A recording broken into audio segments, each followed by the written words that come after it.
জেলার সর্বোচ্চ প্রশাসনিক কর্মকর্তা ডিএম কণিকা মেহরা সাধারণ গ্রামের মেয়েদের মতো গোলাপি রঙের সালোয়ার স্যুট পরে বাজারে এসেছিলেন মায়ের জন্য চিকেন কিনতে। তাকে দেখে বোঝার উপায় ছিল না যে তিনি জেলার সবচেয়ে বড় অফিসার। কণিকা একটি দোকানের সামনে দাঁড়ালেন। দোকানটি চালাতেন প্রায় 40 বছরের এক সাধারণ মানুষ। তিনি ধীরে বললেন, ভাইয়া, আমাকে 1 কেজি চিকেন দেবেন? এই সময় একটা মোটরসাইকেল দোকানের সামনে এসে থামল। নেমে এলেন ইন্সপেক্টর আদিত্য রঞ্জন। তিনি গম্ভীর গলায় বললেন, আমাকে 2 কেজি চিকেন প্যাক করো। দোকানদার ভদ্রভাবে উত্তর দিল, স্যার 2 মিনিট অপেক্ষা করুন, আগে ম্যাডামকে দিই, তারপর আপনাকে দেব।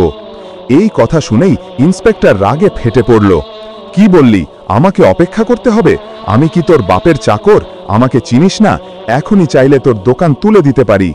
কণিকা সব শুনছিলেন।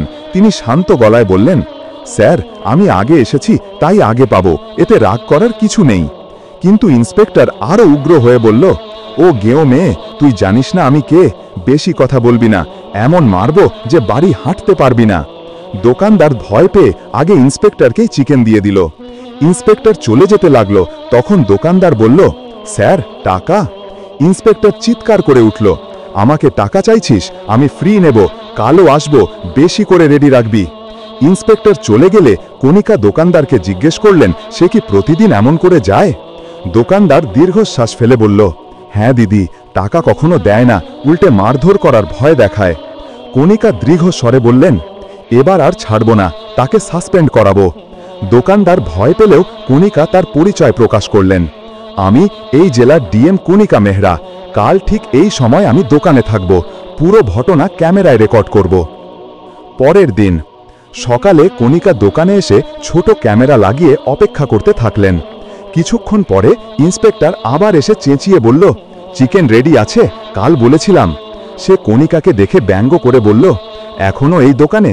দোকানদার কি তোমার কেউ? কণিকা শান্তভাবে বললেন, হ্যাঁ, সে আমার ভাইয়ের মতো, আজ ফালতু কথা বলবেন না। দোকানদার চিকেন দিল। ইন্সপেক্টর আবার টাকা চাইলে রেগে গিয়ে দোকানদারকে থাপ্পড় মারল। দোকানদার কাঁপতে লাগল। এবার কণিকা প্রতিবাদ করলেন, স্যার, আপনাকে টাকা দিতেই হবে, আইন আপনাকে এমন অনুমতি দেয় না। ইন্সপেক্টর উত্তেজিত হয়ে কণিকাকেও একটা জোর থাপ্পড় মারল। চুপ, বেশি কথা বলবি না, না হলে খারাপ হবে। কিন্তু সে জানত না সবকিছু ক্যামেরায় রেকর্ড হচ্ছে।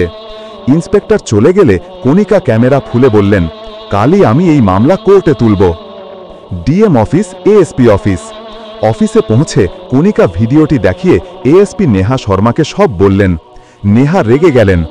একজন নারী কর্মকর্তা ও সাধারণ মানুষকে মারার অধিকার সে কে দিল? তিনি সঙ্গে সঙ্গে রিপোর্ট, অভিযোগপত্র ও সাসপেনশনের চিঠি প্রস্তুতের নির্দেশ দিলেন। তৃতীয় দিন আদালত। কোর্টে জনতা ও মিডিয়ার ভিড়। কণিকা সাদামাটা পোশাক পরে এলেন। দোকানদারও ভয় হলেও প্রস্তুত ছিল। ইন্সপেক্টর মাথা নিচু করে এক কোণে বসে। প্রথমেই বড় স্ক্রিনে ভিডিও দেখানো হলো। সবাই নিঃশব্দে দেখল। হুমকি, মারধর, ফ্রি জিনিস নেওয়া, মহিলা অফিসারের সঙ্গে দুর্ব্যবহার, সব স্পষ্ট। এরপর কণিকা সাক্ষ্য দিলেন, তারপর দোকানদার। বাঁচানোর চেষ্টা করলেও ইন্সপেক্টরের আইনজীবীর যুক্তি টিকল না। জজ কঠোর ভাষায় বললেন, আইনের রক্ষক আইন ভাঙলে তাকে ছাড় দেওয়া যায় না। রায়।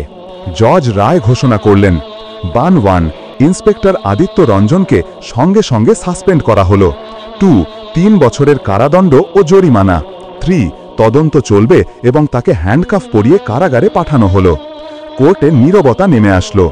দোকানদারের চোখে জল, কিন্তু তা আনন্দের। কণিকা গভীর শ্বাস নিলেন, ন্যায় প্রতিষ্ঠিত হয়েছে। বাইরে সাংবাদিকরা জিজ্ঞেস করলেন, আপনি কি বলবেন ম্যাডাম? কণিকা বললেন, আইন সবার জন্য সমান, কোনো কর্মকর্তা যদি অন্যায় করে তাকে শাস্তি হবেই। এএসপি নেহা শর্মা বললেন, পুলিশ মানে শুধু ইউনিফর্ম নয়, দায়িত্ব।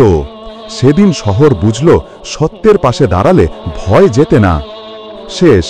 বন্ধুরা, যদি গল্পটি ভালো লেগে থাকে তাহলে লাইক ও শেয়ার করতে ভুলবেন না।